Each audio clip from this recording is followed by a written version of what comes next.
بسم الله الرحمن الرحیم. السلام علیکم ورحمت الله وبرکاته. عزتمند مسلمانانو ورونو او خويندو، امید لرم چې تاسو به روغ جوړ بئ او خوشحال بئ.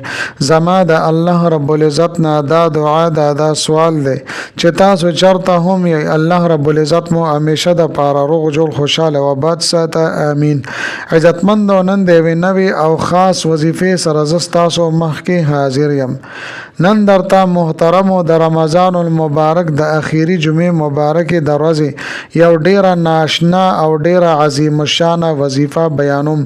دا وظیفه د کریم رب د صفتی نمونو یو ډیره خاص وظیفه ده چې د دې په برکت سره به کریم رب د ستاسو په ژوند کې سکون او راحت او آرام راولي.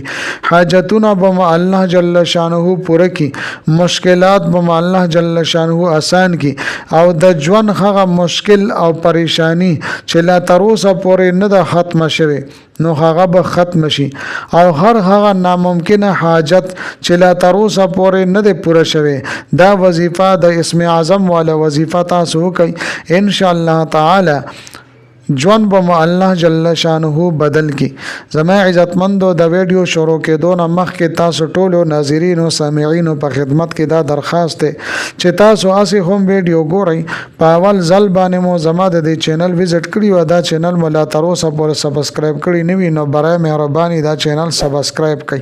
سبسکرایب سره خوا کې د ټلې والے نشان دی نو دا تاسو کلیک کړئ او سلیکټ آل کړئ د دې لپاره چې د هر راتلونکي ویډیو نوټیفیکیشن تاسو ته ملاويږي. ځکه چې زما عزتمندو په دې چینل کې زه تاسو ته هر قسم مستند وظایف راوړم. هغه مستند وظایف چې مال خپل استادانو د هغې اجازت راکړې ده. دین علاوه زما عزتمندو، زما د حوصله افزایی د لپاره ویډیو ضرور لایک کړئ او لاندې کمنټ کې تاسو ماشاءالله، سبحان الله، جزاک الله یا د دې په شان نور خپل الفاظ تاسو ولیکئ. د دې لپاره چې مال حوصله افزایی ملاويږي او نور ډېر خپل وظایف ز تاسو ته په دې چینل کې راوړم. محترمو، کچره تاسو د دې جمعې مبارک د عظیم الشان د الله جل شانه د صفتی نمونو د عالی شان وظیفه کول غواړئ نو ویډیو اخیره پورې وګورئ او سکپ کوئ. ما زما عزتمندو، لکه څنګه چې تاسو ته پته ده چې د رمضان مبارک اخیری شپې او ورځې دي ډېر د برکتونو او د فضیلتونو والا وختونه دي، او د دې رمضان مبارک د میاشتې د جمعې مبارکې د ورځ چې جمعه الوداع ده دا ډېر لوی مقام او فضیلت لري. په دې ورځ کې ډېر خصوصي وختونه دي چې کریم رب په هغې کې دعاګانې قبلوي، حاجتونه پوره کوي او د انسان ژوند بدلوي. لہذا دا وظیفه هم د رمضان مبارک اخیری د جمعې ورځې وظیفه ده. تاسو ضرور دا وکئ. د رب کائنات د اسماء مبارکو په توفیل او په وسیله چې کومه دعا هم وغوښتل شي، د یو حاجت لپاره دعا وکړي شي، سوال وکړي شي، نو هغه حاجت هغه دعا الله جل شانه قبلي. یو حدیث شریف کې راځي، زما عزتمندو تاسو به هم دا حدیث اوریدلی وي چې د الله جل شانه هغه اسم مبارک، اسم اعظم چې هغه پټ دی او ښودل شوی نه دی، یعنی د ټولو نه لوی نوم، په هغې سره دعا وغوښتل شي، هغې سره چې کوم سوال وکړی شي هغه کریم رب قبلی او رد کوي نه. دعاګانې او کلمات مبارکه چې څومره هم د دې په باره کې راغلي دي په هغې کې دا اسماء مبارکه چې اوس زه تاسو ته بیانوم دا هم پکې راغلي دي. دا د الله جل شانه دوا اسماء مبارکه دي او دا وظیفه ډیره آسان او مختصره وظیفه ده. د دې وظیفې په برکت سره به کریم رب دستاسو په ژوند کې او تاسو ته په هر لمحه کې کامیابی درکړي. او زما عزتمندو، د کمال خبره دا ده چې څه ټیم تاسو دا وظیفه کوئ، کم ټیم هم تاسو دا وظیفه کوئ، چې څه ټیم تاسو دا وظیفه شروع کړئ نو دې وظیفې کولو سره سره بس تاسو زړه ته سکون، اطمینان او آرام ملاويږي. بالکل تاسو ته به اندازه کیږي چې یاره زما دعا قبول شوه او دا ما چې کومه وظیفه وکړه دا قبول شوه. یو روحاني کیفیت به د ستاسو زړه ته حاصل شي. نو چې څومره په اخلاص سره او څومره په یقین سره چې دا وظیفه تاسو د دې جمعې مبارکې په ورځ باندې کولی شئ نو انتهایی توجه او دیان سره وکئ. ستاسو دعاګانې به قبلیږي او رد کیږي بنا. نو زما عزتمندو هم نن مونږ ته موقع ده چې مونږ دا وظیفه او دا عمل ضرور به ضرور وکړو. او زما عزتمندو راځم وظیفې طرف ته مکمل ترتیب او طریقې کار ز تاسو ته بیانوم. زما عزتمندو نن د جمعې مبارک ورځ ده، نن خامخا ضرور به ضرور تاسو دا عمل وکړئ.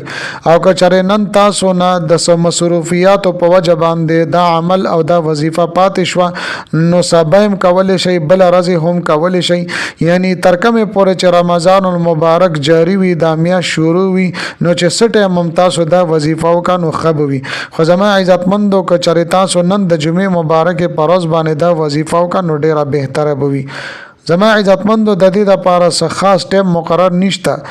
که تاسو دا وظیفه مازیګر نه کول غواړئ، که ماښام کول غواړئ، که ماسخوتن کول غواړئ، یا سبا څه ټایم هم تاسو دا وظیفه د ورځې نه یا د شپې نه کول غواړئ، نو چې څه ټایم هم تاسو فارغ یې، ستاسو توجه برابر وي، نو دا وظیفه او دا عمل تاسو کولی شئ. زما عزتمندو طریقې دا ده چې اول به تاسو صحیح طریقې سره اودس شردام وکئ، بیا به 2 رکعاته نفل وکئ. عام 2 رکعاته نفل څنګه چې مونږ روزانه کوو. دینا پس به زما عزتمندو کله چې مو نفل وکړه نو یو سیټ ته به تاسو کېنئ، چا سره خبرې اترې نه کوئ، چې ستاسو توجه برابر وي. نو پوره توجه سره او پوره برواسي او یقین سره به تاسو دا وظیفه شروع کړئ.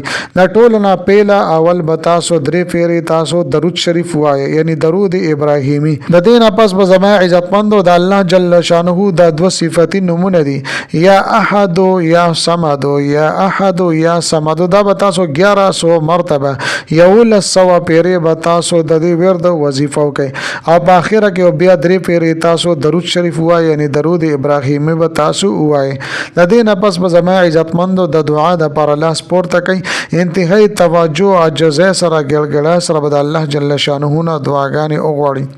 دین علاوه زما عزتمندو کچره زنانه دا وظیفه کول غواړي او هغه په حیض کې وي یا په نفاس کې وي، په کپړو کې وي، په بیماری کې وي، نو هغه به 2 رکعاته نفل نه کوي، هغه به بس 3 پیری درود شریف وای او بیا به یا احد یا صمد دا به 1100 مرتبه وای او بیا به اخره کې 3 پیری درود شریف وای. کله چې اولم بي او پاک شي، یعنی کپڑے ختم شي او غسل وکړي، نو دا غي نه پس بیا 2 رکعاته نفل هغه ټیم بیا هم کولی شي. زما عزتمندو ډیره مبارک ورځ ده، د جمعې مبارک ورځ ده، د رمضان المبارک جمعه الوداع هم ده. زما عزتمندو ضرور به ضرور تاسو هم نن دا عمل وکئ، بیا پته نه لګي چې مونږ ته دا موقع په لاسو باندې راځي او کنه راځي.